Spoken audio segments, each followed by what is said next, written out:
Nag-uumapaw sa saya si face-to-face host Mama Carla Estrada dahil finally gagraduate na siya sa kolehiyo bukas. Nasa frontline ng balitang yan si MJ Marfori. It's never too late to graduate, lalo na kay Mama Carla Estrada.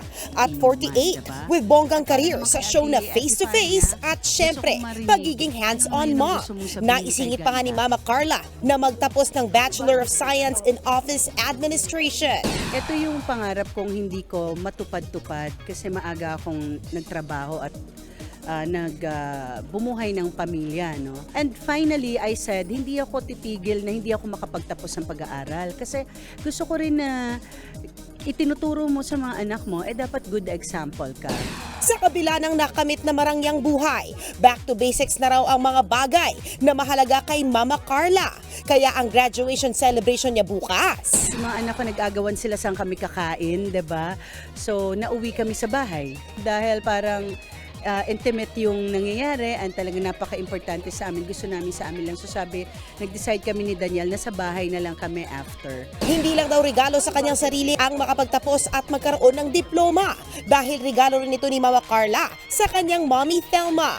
Ito din ang pinakamaganda kong gift sa nanay ko. It's her 79th birthday on August 29. So, surprise ito sa kanya. I'm going home to Tacloban on the 28th. And then there's a big party for her on the 29th. So, surprise sa kanya yung aking picture, graduation picture. Kung ang pamilya ni Carla punong-puno ng atensyon niya, paano naman kaya ang love life niya? Hindi yan priority. Basta't nandyan lang. Oo. So meron ngayon? Oo, meron ngayon. Baka bukas wala.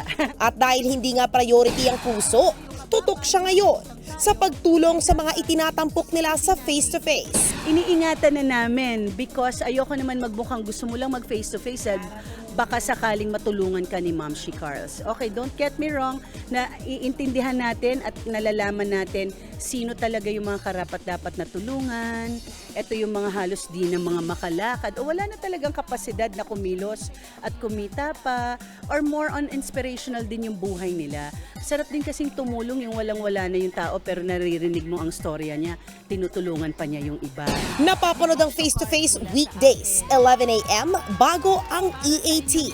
Nagbabalita mula sa Frontline, MJ Marfori, News 5.